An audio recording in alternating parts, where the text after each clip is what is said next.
Andy Biggs. And Congressman, just to remind the viewers that it was at the Del Rio, Texas bridge that the Biden FAA stopped Fox News and its drone coverage from filming the disaster underneath that bridge temporarily. But again, what do you anticipate happens with the Haitian migrants that will surely try to enter the United States? Well, they're going to come from two directions. They're going to try to go through the sea, and some are going to come on over through Mexico, because that was where the big surge happened in 21 that you guys reported on so well. I think what's going to happen is I think the Biden administration is going to try to find a way to bring these people in, and they're going to claim that they're refugees.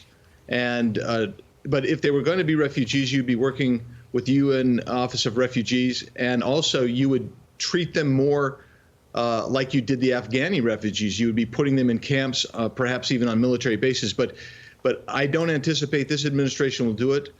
I also don't think that they're going to vet them properly. And that is one of the biggest problems that we see on the southern border. You're going to see it here, because another surge, when those surges come, it's very difficult to do the vetting. And so the result is we let people into the country that are just self-reporting. We don't know who they are, really. We don't know what their purpose is. We don't know where they're going. And, you know, America is very generous, but we've let in almost 10 million people in the last 3 years under Joe Biden illegally, plus the 3 or 4 million that came in legally. So the question is ultimately, how many more of these people are going to come, and how many more can we handle as an economy and as a country? You know, Andy, migration is not happening in a vacuum. To your point, we've let 10 million people come into the country, and to have more come, I think people are rightfully very nervous. But if you're going to make the case that there was persecution in a home country, probably Haitians could make that argument. I share your concern that they've emptied the prisons in Haiti, and if you have those really bad dudes coming into America and they're not vetted, and they won't be vetted, all of a sudden they're on the streets of Chicago and New York and LA creating chaos. And so it seems like there should be a more balanced approach to Haiti. But I think the problem is a lot of Americans and a lot of Republican legislators don't have faith in the Biden administration that they'll do a good job and the right job by way of Haiti and the vetting. Yeah, and justifiably so, too, Sean. I think is this administration has not done a great job vetting, period. And now you're going to get a surge coming in. And, you know, in international law, these folks would be going to the first safe country and have to await in basically refugee camps until they've been vetted and see if you can stabilize your home country, and then you go back to your home country. But that's not necessarily the Biden way. The Biden way has been to just open them up and let people come in regardless of their background and their purpose for being in the United States. Just before we move on, Congressman, one of the ways that immigrants from Haiti have been able to come into the country, it's Venezuela, Nicaragua, Cuba, and Haiti under the Biden administration, is through the humanitarian parole program that they launched. I believe it was at the end of 2022, but by some estimates, 30,000 individuals are allowed in every month. About 400,000 people have come in so far. And based on my reading of the law, these people, after 1 year, they can get Medicaid. And that is just astonishing to me, that the federal government would be funding Medicaid for these people. And how many more are they going to let in? And they use this as, this is a border policy. The way they messaged it is, this is how they protect the border. Yeah, Dagan, you're exactly right.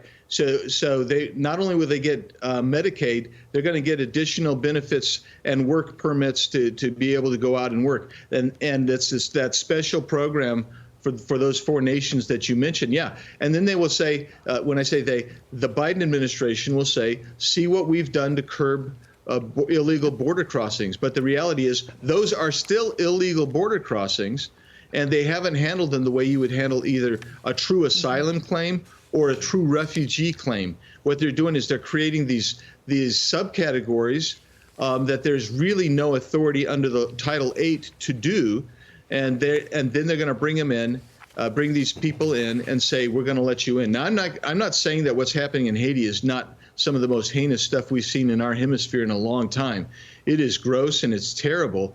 But we also have to be measured in how we respond to that, and make sure that we're protecting our own citizens as well. And we can't expect Joe Biden to be measured, to your point. But, Congressman, we want to get your take on this as well. Hunter Biden has refused the House Oversight Committee's invitation for a public hearing next week. Oh, good gracious. A hearing he claimed that he wanted. But Tony Bobulinski, he's going to be there bright-eyed and bushy-tailed calling for his former business partner. He's calling him out, saying he's been adamant in wanting to go before the American people, and Oversight is now giving him that opportunity. Now is the time to step up, Hunter. But the committee chairman, James Comer, he's still holding out hope of all hopes that Hunter will show up. Watch.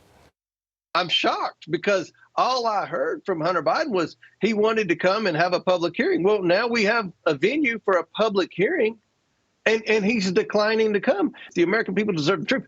And we're giving Hunter Biden a venue to testify publicly. I think he'll be there. We expect him to be there, and I look forward to having Hunter Biden there next week. Congressman, I agree with Comer there. Listen, I thought that Hunter Biden wanted to show up and tell his story. Is he going to come, do you think, and why wouldn't he? Talk to the American people. Well, I'm letting you know, Dagan and Sean, it's still on my calendar to be there. I'm planning on him being there. But here's what I think. He's afraid of the public seeing the answers he will have to give under oath to questions he doesn't want to face, and putting those on the line, sitting next to business partners of his, former business partners of his, who know the truth and are going to call him out when he doesn't tell the truth. I'd love for him to be there. I also think that additional revelations with regard to his attempt to get nuclear energy diagrams and patents and blueprints to CCP breaking today and yesterday, I think that is kind of suppressing on him. But you can't do what he did. You can't stand up and hold a press conference and say, I'll do it in public, and then you won't show up. And just one other point on this. We were limited time-wise on the deposition. They didn't want us to go past 3 hours. And so when I came to my turn, I had like 7 or 8 minutes to go into what I had prepared for about a 25-minute examination of him. So I think I'm looking forward to him coming, because there's additional questions I have for him that I didn't get to address with him. I hope for America he shows up. Not sure he will, but one of Arizona's finest, Andy Biggs, Congressman, thanks for being with us. We appreciate it. My pleasure. Thanks for having me.